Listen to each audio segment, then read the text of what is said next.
আনতাশহাদা আল্লাহ ইলাহা ইল্লাল্লাহু ওয়া আন্না মুহাম্মাদার রাসূলুল্লাহ। এই তো হলো ঈমান। আগে এই যে কলেমায়ে শাহাদাত, এটা পড়েই তো একজন ঈমানদার হয়, ঈমান আনে। প্রথমে ঈমান, তারপরে যে বর্ণনা করছেন নামাজ, রোজা, হজ, যাকাত, এগুলো হলো ইসলাম। এগুলো কি বলেন? ইসলাম। আপনার উদাহরণ দিলে আরো ভালো করে বুঝবেন।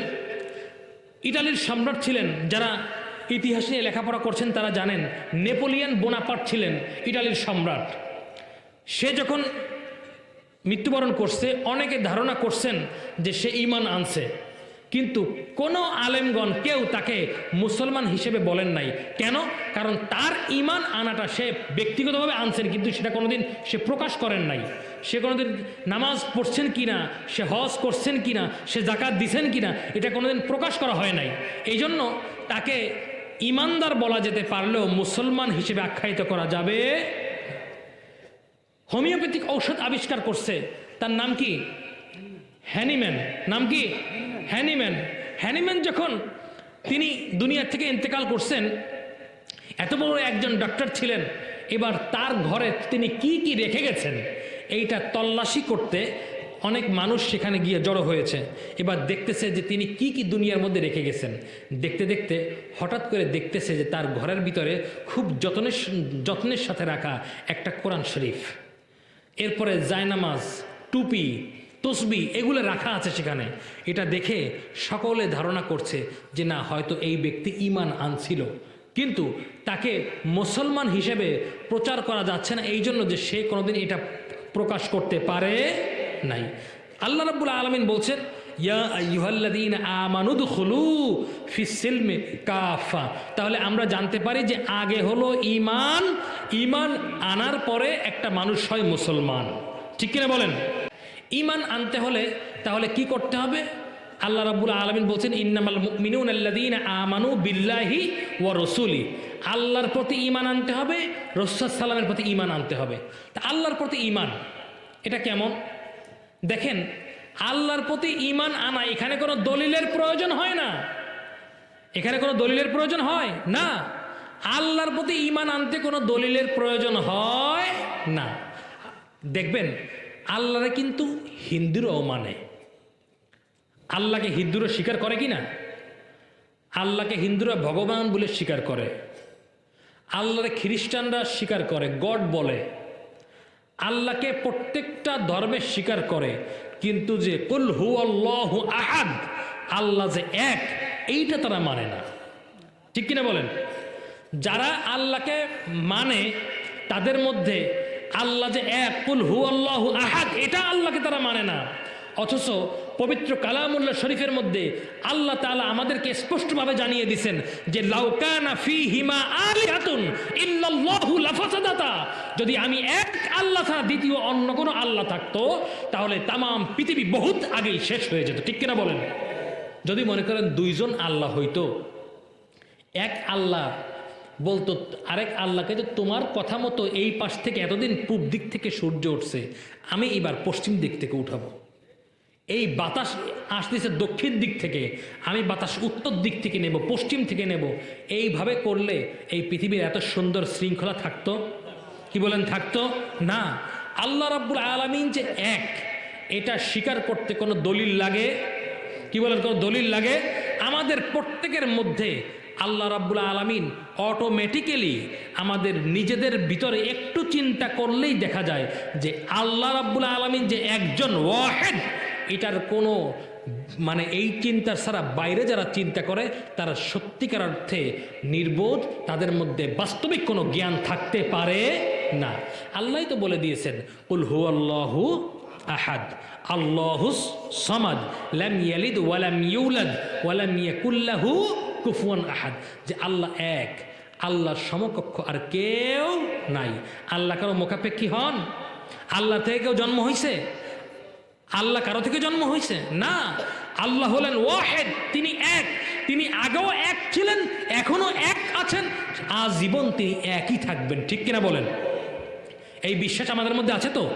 কি বলেন? আছে না? এই আল্লাহর প্রতি ঈমান নিয়ে আমি দ্বিতীয় আর বিস্তারিত আলোচনায় না যাই, সময় খুব সংক্ষেপ।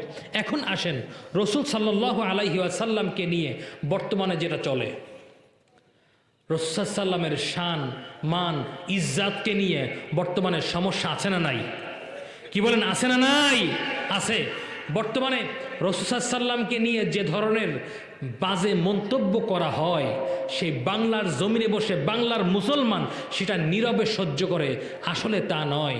মনে রাখবেন, রাসূল সাল্লামের প্রতি যে ব্যক্তি ঈমান আনবে, সালাসুম মান কুন্না ওয়াজাদা হালাওয়াতাল ঈমান মান কানা আল্লাহু ওয়া রাসূলুহু আহাব্বা ইলাইহি মিম্মা সিওয়াহুমা। যে আল্লাহর ঈমান যদি আনতে হয়, ঈমানের পরিপূর্ণতা আসে যে কারণের মধ্যে, তার মধ্যে উল্লেখযোগ্য কারণ হলো আল্লাহ ও আল্লাহর রসুলের প্রতি ঈমান ও মোহাব্বত পয়দা করা বা অন্তরের মধ্যে জাগ্রত করা। রাসূল সাল্লামের শান মান ইজ্জত এইটা যদি আমাদের মধ্যে সুষ্ঠু ও সুন্দরভাবে না থাকে, তাহলে আমরা কশ্চিমকালেও প্রকৃত ঈমানদার হতে পারবো? কি বলেন, পারবো না? কশ্চিমকালেও সম্ভব না। সম্মানিত হাজিরিন, রসুলকে ইজ্জত দিয়েছেন কে? জবান খুলে বলেন, আরো জবান খুলে বলেন কে? চিৎকার করে বলেন কে? আল্লাহ রাব্বুল আলামিন। দেখেন, অন্যান্য নবীদেরকে আল্লাহর নাম ধরে ডাকছেন। কোরআন শরীফের মধ্যে অন্যান্য নবীদেরকে আল্লাহর নাম ধরে ডাকছেন। যেমন আমি বলি, আপনারা খেয়াল করেন। আদম আলাইহিস সালামকে আল্লাহ বলছেন, ইয়া আদম উসকুন আনতা ওয়া যাওজুকাল জান্নাহ, ইয়া নূহ ইহবিতু বিসালামিম মিন্না ওয়া বারাকা, ইয়া ইব্রাহিম কদ সাদ্দাকতার রুইয়া, ইয়া মূসা লা তাখাফ, ইয়া ইয়াহইয়া খুযিল কিতাবা বিকুওয়া, ইয়া যাকারিয়া ইন্না নুবাশশিরুকা বিগুলামিন ইসমুহু ইয়াহইয়া। এক একজন নবীকে আল্লাহ তার নিজস্ব নবীদের নাম ধরে ধরে ডাকছেন। কিন্তু আমার আপনার নবী, পেয়ারা নবী রাহমাতাল লিল আলামিনকে ডাকার সময় আল্লাহ ইয়া মুহাম্মদ বলেন নাই, বলেছেন ইয়া আইয়ুহান নবী। তাহলে এই সম্মান, এই মর্যাদা দিয়েছেন কে? দিয়েছেন কে? দেখেন, যদি আল্লাহ রাসূল সাল্লামের মর্যাদা আল্লাহ দেয়, ওই মর্যাদাকে মানে স্বীকার করে আমাদের ঈমানকে মজবুত করতে কোনো সমস্যা আছে? কি বলেন, সমস্যা আছে? সম্মান দিয়েছেন আল্লাহ, আমার মানতে কোথায়? ঠিক কিনা বলেন? আল্লাহ রাব্বুল আলামিন আগুনকে ধমক দিয়েছিল। ইব্রাহিম আলাইহিস সালামকে যখন নমরুদ আগুনে ফেলতেছিল, তখন হুকুম করছিলেন কে আগুনকে ঠান্ডা হওয়ার জন্য? আল্লাহ রাব্বুল আলামিন হুকুম করছিলেন, আগুন ঠান্ডা হয়ে গেছে। এখন আসেন, রাসূল সাল্লামের একজন সাহাবী ছিলেন। রাসূল সাল্লামের একজন সাহাবী ছিলেন হযরতে আম্মার রাদিয়াল্লাহু তাআলা আনহু। তার পরিবারের হযরতে আম্মার বাবার নাম ছিল হযরতে ইয়াসির, তার মা ছিলেন হযরতে সুমাইয়া। তিনজন ইসলামের জন্য শহীদ হয়েছেন। এই তিনজনের মধ্যে হযরত আম্মার রাদিয়াল্লাহু তাআলা আনহুকে কাফেররা যখন নানানভাবে নির্যাতন, জুলুম, অত্যাচার করতে করতে একটা পর্যায়ে গিয়া হযরত আম্মার রাদিয়াল্লাহু তাআলা আনহুর শরীরে আগুন ধরাই দিয়েছে। হযরত আম্মার রাদিয়াল্লাহু তাআলার শরীরে যখন আগুন ধরাই দিছে, তিনি তখন আগুনের যন্ত্রণায় তিনি ছটফট করে মরুভূমির ভিতরে দৌড়াচ্ছেন, পানি খুঁজতেছেন। কেউ পানি জোগাড় করতে পারতেছে না, অত বড় মরুভূমিতে কেউ পায় না। একজন সাহাবী দৌড়ে গিয়ে বলছে, ইয়া রাসূলুল্লাহ, ইয়া হাবিবাল্লাহ, হুজুর, একটি সংবাদ হলো আম্মারের গায়ে কাফেররা এই মুহূর্তে আগুন ধরাই দিছে, আম্মারের শরীরটা আগুনে জ্বলে যাচ্ছে। রাসূল সাল্লাম দ্রুত গতিতে হুজরা মুবারক থেকে বেরিয়ে আসছেন। তিনি চতুর্দিকে পানি খুঁজলেন, পানি না পেয়ে আগুনের সামনে দাঁড়িয়ে হযরত আম্মার রাদিয়াল্লাহু তাআলা আনহুর সামনে দাঁড়িয়ে আগুনকে ধমক দিয়ে বললেন, ইয়া নারু কুনি বারদাও ওয়া সালামান আলা আম্মারিন কামা কুনতি আলা ইব্রাহিম। আগুন, আল্লাহর হুকুমে যেমনি ভাবে তুমি আমার দাদা ইব্রাহিমের প্রতি ঠান্ডা হয়ে গিয়েছিলে, ওই আল্লাহর বন্ধু হয়ে আমি মুহাম্মদ সাল্লাল্লাহু আলাইহি ওয়াসাল্লাম তোমাকে হুকুম করলাম, আম্মারের প্রতি তুমি ঠান্ডা হয়ে যাও। হাদিস সাক্ষী, আল্লাহর হুকুম যেভাবে আগুন মানছে, আল্লাহর রসুলের হুকুম আগুন মেনে হযরত আম্মারের প্রতি আগুনও শীতল হয়ে গেছে, ঠান্ডা হয়ে গেছে। বলুন না সুবহানাল্লাহ। এই হলো রসুলের তাজিম, এই হলো রসুলের সম্মান।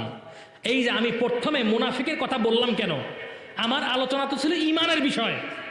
আমি মুনাফিক টানছি কে? মানি, আমরা মুখে মানি, যতটুকুন আমাদের প্রয়োজন ততটুকুন মানি।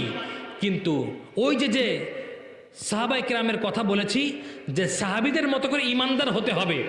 সাহাবীরা রসুলকে কেমন মোহাব্বত করছেন, রসুলের শরীরে তীর আসছে, নিজের বুক পাতায় দিছে, রসুলের উপরে তীর আসছে, নিজের পিঠ পাতায় দিছে, একের পর এক 10টা 20টা নয়, 100 তীর শরীরে লাগছে, তারপরেও তারা ঢলে পড়ে নাই।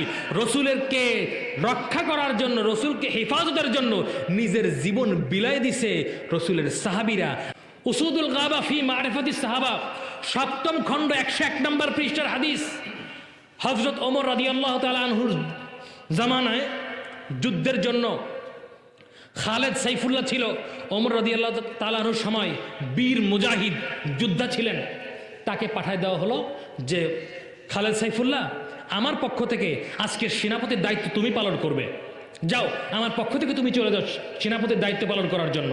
হযরত খালেদ সাইফুল্লাহ তিনি যুদ্ধের ময়দানে চলে গেলেন।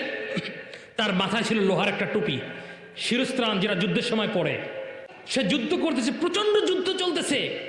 যুদ্ধ চলতে চলতে চলতে চলতে হঠাৎ করে কাফেরদের ব্যারিকেড, দেখেন না ওই যে বর্তমান সময় খেলা দেখার জন্য তো অনেকে পাগল, খেলার জন্য জমি বেশি, এমনও প্রমাণ পাওয়া যায় যে নিজের জমি জায়গা ভিটে কাটা বেচে তারপরে বিশাল পতাকা কেনে। কার জন্য? খেলা যে দেশে হয় সেই দেশের প্রেমিক হইয়া সে এরকমের পতাকা টানায়। ওই বলে মেসি মেসি মেসি। মেসি শব্দটা আপনার যে ব্যক্তি মেসি না জানে, মেসিটাকে অনেকটা শুনতে মাসিহ মাসিহ শোনায়। মাসিহ শব্দের অর্থ হলো দাজ্জাল। মাসিহ শব্দের অর্থ কি? দাজ্জাল। ওই দাজ্জাল মেসি মেসি বলে। আর ওই মেসির হাতের মধ্যে দেখবেন এক চোখ আঁকা আছে, তার হাতে ট্যাটু করা। দাজ্জালের কপালের মধ্যে চোখ থাকবে কিন্তু একটা। কয়টা? একটা থাকবে। সাবধান মুসলমান, একজন নাফরমান একটা বেদিনের পক্ষ করে মুসলমান নিতে পারে, সাবধান হয়ে যাবেন। কোনো এই ধরনের খেলা, কোনো খেলার জন্য আপনারা এ ধরনের কোনো কাজ করবেন, শরীয়ত বিরোধী কোনো কাজের সঙ্গে থাকবেন, পশ্চিম কালেও না। সম্মানিত হাজেরিন, আমি যে কথা বলতেছিলাম, হযরত ওমর রাদিয়াল্লাহু তাআলা যখন তাকে পাঠাইলেন তখন তার মাথায় শিরস্ত্রাণ ছিল। ওই শিরস্ত্রাণের মাথায় দিয়ে প্রচণ্ড যুদ্ধ চলতেছে। ওই যুদ্ধ চলার সময় ওই যে কথাই খেলার কথা নিয়ে আসলাম, দেখেন ওই খেলার ভিতরে যেই প্লেয়ার ভালো পারে ওই প্লেয়ার অন্য দলের প্লেয়াররা ঘিরে রাখে। ওর কাছে যেন কোনো অবস্থায় বল না যায়, ও যেন কোনোভাবে ওর পায়ে যেন বল না যায়, এই চেষ্টা করে। যদিও এইখানে বোঝার জন্য বলছি, উদাহরণ এটার সঙ্গে যায় না, উদাহরণ দিলাম বোঝার জন্য। যুদ্ধ চলতেছে, প্রচন্ড যুদ্ধ। খালেদ সাইফুল্লাহ যুদ্ধ করতেছে, চতুর্দিক থেকে কাফেররা ব্যারিকেড দিছে। 10টা মার দেয়, একটা ঠেকায়, আর বাকিগুলো গায়ে পড়ে। হঠাৎ করে লোহার টুপির উপরে তরবারের আঘাত পড়ার কারণে লোহার টুপিটা খুলে মাটির মধ্যে পড়ে গেছে। হযরত খালেদ সাইফুল্লাহর মাথা ফাঁকা হয়ে গেছে। এখন যদি অস্ত্র দিয়ে আঘাত করে, তার মাথার উপরে কোপ পড়লে তার জীবন ওখানে শেষ, শহীদ হয়ে যাবে। এই জন্য তিনি তরবারিকে এমনভাবে ঘুরাইছেন, এত স্পিডে তরবারি ঘুরাইছে যে তরবারের গুল্লিতে ওখানে কাফেররা কচু কাটা হয়ে পড়ছে। এমনকি 7 জন মুসলমান সেই জায়গায় শহীদ হয়ে গেছে।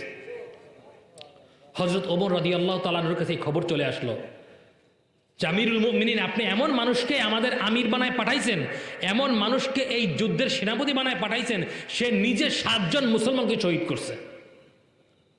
ওমর রাদিয়াল্লাহু তাআলা খুব রাগ হলেন। রাগ হয়ে হযরত খালেদ সাইফুল্লাহকে ডেকে বলেন, খালেদ, এই মুহূর্তে তুমি আমার দপ্তরে এসে উপস্থিত হও। চিঠি চলে গেল হযরত খালেদ সাইফুল্লাহর কাছে। সে চলে আসলেন। আমিরুল মুমিনিন ডেকেছেন, হ্যাঁ, তুমি কেন 7 জন মুসলমানকে শহীদ করেছো তার জবাব দাও। তোমাকে আমি পাঠাইছিলাম মুসলমানদের হেফাজতের জন্য, তুমি সেই জায়গায় তাদেরকে শহীদ করলা কেন, তার জবাব দাও। হযরত খালেদ সাইফুল্লাহ চোখের পানি ছেড়ে দিয়ে বললেন, আমিরুল মুমিনিন, জীবনে আমি কারো কাছে কথা বলি নাই, আমার ভিতরে কথাটা ছিল। আজকে আপনি আমিরুল মুমিনিন আমাকে বলতে বলছেন, আপনার আমিরত্বকে আমি স্বীকার করছি বিধায়ী আপনার কাছে আমি বলছি। আল্লাহর হাবিব সাল্লাল্লাহু আলাইহি সাল্লামের সঙ্গে আমি গেছিলাম এক সময় হজ করতে। হজের পরে মাথা মুন্ডন করার পরে রাসূল সাল্লাল্লাহু আলাইহি সাল্লামের চুল মুবারক সাহাবায়ে কেরাম বন্টন করে করে নিয়ে নিছে। আমি দূর থেকে তাকায় দেখলাম রসুলের সব চুল তো সবাই নিয়ে গেল। দৌড় দিয়ে গেলাম রাসূল সাল্লাল্লাহু আলাইহি সাল্লামের সামনে, গিয়ে দেখলাম তার মাথার কপালের উপরের কয়েকটা চুল আমি দেখে বরকতের জন্য সেই চুলগুলোকে নিলাম, নিয়ে আমি বাড়ি এসে আল্লাহ রসুলের মাথার শুধুমাত্র কয়েকটা চুল তার সম্মান কত করছে দেখেন। কোথায় রাখবো আমি সে জায়গা খুঁজে পাই নাই। আমিরুল মুমিনিন ওমর রাদিয়াল্লাহু তাআলা আনহুকে খালেদ সাইফুল্লাহ বলছেন, আমি কোন জায়গায় চুলগুলোকে রাখবো আমি জায়গা খুঁজে না পেয়ে বহু চিন্তা ফিকির করে দেখলাম শিরস্ত্রাণটা আমি যুদ্ধের সময় মাথায় পরি, ওরা তো মাথায় থাকে, খুলে যখন রাখি যত্ন করে আবার আলমারির মধ্যে রেখে দেই, এইটার মধ্যে রাখাই আমার জন্য নিরাপদ হবে। আমি চুলগুলিকে নিয়ে সুন্দর করে আমার শিরস্ত্রাণের মধ্যে রেখে দিলাম। তারপর থেকে যতবার ওই শিরস্ত্রাণ মাথায় দিয়ে আমি যুদ্ধের ময়দানে গেছি, অতবার সেই যুদ্ধ থেকে বিজয়ের ঘোষণা আমাদের পক্ষে নিয়ে সেখান থেকে ফিরে আসছি। এই হলো রসুলের চুলের বরকত। তা তুমি শহীদ করলা কেউ 7 জনকে, তার কারণ কি? খালেদ সাইফুল্লাহ বলছেন, আমিরুল মুমিনিন, কাফেররা যখন আমাকে ঘিরে ধরলো, একের পর এক আঘাত আসছে, একের পর এক আঘাত আসছে, তার আঘাত আমি সহ্য করতে না পেরে, আমার ঠেকাইতে না পারার কারণে একটা আঘাত আমার মাথার লোহার টুপির উপরে পড়ছে। লোহার টুপি শিরস্ত্রাণটা খুলে জমিনের মধ্যে পড়ে গেছে। আমি ভয়ে ছিলাম কাফেরদের শরীর হলো নাপাক, আর আমার শিরস্ত্রাণ মাটির মধ্যে পড়ছে, তার মধ্যে আমার দয়ার নবী রহমতুল লিল আলামিনের চুল মোবারক রয়েছে। না জানি তার শরীর লেগে যায়, না জানি রসুলের চুল মোবারকের বেইজ্জতি হয়। আল্লাহ রসুলের চুলকে হেফাজত করার জন্য আমি দিক বিদিক তরবারিকে ঘোরানো শুরু করলাম। কে মুসলমান ছিল, কে বেদুইন ছিল, এইটা দেখার কোনো সুযোগ আমার কাছে ছিল না। তাদের সবার চাইতে রসুলের চুল মোবারক আমার কাছে দামি হয়ে গিয়েছিল। আমিরুল মুমিনিন, এটা যদি রসুলের চুলের ইজ্জত রক্ষার জন্য 7 জন মুসলমানের কল্লা কেটে গেছে, শহীদ করে ফেলেছি, তাই যদি আমার অন্যায় হয় আপনি যে বিচার করবেন আমি মাথা পেতে নিব, আমার দ্বিতীয় কোনো কথা থাকবে না। আমিরুল মুমিনিন ওমর রাদিয়াল্লাহু তাআলা আনহু তৎক্ষণাৎ তাকে বলল, রে খালেদ সাইফুল্লাহ, তুমি রসুলের চুল মুবারককে হেফাজত করার জন্য 1 নয় 2 নয় 7 জনকে হত্যা করেছো, শহীদ করেছো। আমি ওমর তোমাকে জানিয়ে দিলাম, সেইখানে যদি 7 জন না 70 জনকেও যদি তুমি শহীদ করে ফেলতে, হত্যা করে ফেলতে, তোমার বিরুদ্ধে একটা আইন জারি করার কোনো অধিকার আমি ওমরের নাই। এই হলো রসুলের তাজিম, এই হলো রসুলের সম্মান। রসুলের চুল মুবারকের ইজ্জত রক্ষা করতে যাইয়া যদি 7 জন মুসলমানের জীবন চলে যায়, তারপরেও যদি ইসলামী শরিয়া আইনে ওমর রাদিয়াল্লাহু তাআলা আনহুর মতো এত রাগী মানুষ, ইসলামের জন্য, দিনের জন্য তার প্রচন্ড রাগ ছিল, দিনের বিপক্ষে কিছু দিন সহ্য করতে পারতেন না, তিনি যখন সেটাকে গ্রহণ করে এমন কথা বলে যে 70 জনকে যদি তুমি শহীদ করতা, তোমার বিরুদ্ধে কোনো আইন পাশ করার কোনো অথরিটি আমি ওমরের নাই, সেইখানে বর্তমানে রসুলকে নিয়ে বিভিন্ন ধরনের বিদ্বেষিতা পোষণ করা হয়, আল্লাহ রসুলের শান মান ইজ্জত নিয়ে কটূক্তি করা হয়।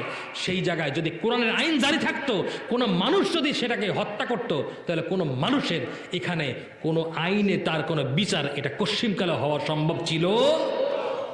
সম্মানিত হাজেরিন, আজকে তো আমরা ভয়, আজকে আমাদের অন্তরের ভিতরে সে রসুলের মহাব্বতে রক্তক্ষরণ হয় না। আজকে আমরা যতটুকুন স্বার্থে লাগে অতটুকুন ইয়া নবী ইয়া নবী ইয়া নবী ইয়া রাসূলুল্লাহ ইয়া রাসূলুল্লাহ বলতে থাকি, কিন্তু রসুল সাল্লাল্লাহু আলাইহি ওয়াসাল্লামের ইজ্জত সম্মান রক্ষা করার জন্য যতটুকুন যা প্রয়োজন ওইটা আমরা করতে পারি কি বলেন? পারি না। সম্মানিত হাজেরিন, মনে রাখতে হবে, লাইলি পাগল, মজনু পাগল ছিল লাইলির জন্য, পাগল হইয়া লাইলি লাইলি লাইলি লাইলি করে করে করে করে সে হতাশ হয়ে পড়ছে। এরপরে মানুষজন চিন্তা করছে ও লাইলির জন্য বেকার হয়ে গেছে, দূর ওরে গ্রামের মধ্যে রাখাটাই আমাদের জন্য একটা অনর্থক একটা কাজ, ওরে নিয়ে জঙ্গলে আঠায় দিয়ে আসো, জঙ্গলে নিয়ে দিয়ে আসো। জঙ্গলে যখন চলে গেছে তাকে নিয়ে জঙ্গলের মধ্যে ফেলায় দিয়ে আসছে। এরপরে সেইখানে বসে সে তখন লাইলি লাইলি করতে করতে বেহাল হয়ে পড়ছে। এই খবর চলে গেছে লাইলির কাছে। এবার লাইলি তার খাদেমদেরকে বলছে, আমার খাদেমরা, আমার চাকররা, আমার জন্য নাকি এসকে পাগল হইয়া এক ব্যক্তি জঙ্গলের মধ্যে পড়ে রইছে, যাও আমার এইখান থেকে প্রত্যেক দিন 1 কেজি দুধ নিয়ে নিয়ে তারা যাই খাওয়াই আসবা। এই কথা যখন বলে লাইলির সামনে, তখন একটা মোনাফেক বসেছিল। ওই মোনাফেকটা এই কথা শুনছে, শোনার পরে সে গিয়া আস্তে আস্তে আস্তে আস্তে যাইয়া ওই শুনছে যে আগামীকালকে সকালবেলা 1 কেজি দুধ নিয়ে আসবে মজনুরে খাওয়ানোর জন্য। এই খবর শুনিয়া ওই জঙ্গলের ঢোকার পথের মধ্যে শুরুতেই ওই মোনাফিক যাইয়া বসে বসে ও লাইলি লাইলি লাইলি করিস আরম্ভ করে দিচ্ছে, শুরু করছে। যেই শুরু করছে প্রত্যেক দিন সকালে ওই 1 লিটার দুধ করে নিয়ে আসে, আর এই মুনাফিক এই স্বার্থন্বেষী ও এখানে বসে বসে সেই 1 লিটার দুধ খায়। দীর্ঘদিন যাওয়ার পরে এইবার লাইলি এবার চিন্তা করছে, এত আদর আপ্যায়ন করি, 1 কেজি করে দুধ খাওয়াই প্রত্যেক দিন, ওর একটু পরীক্ষা করা দরকার আছে না?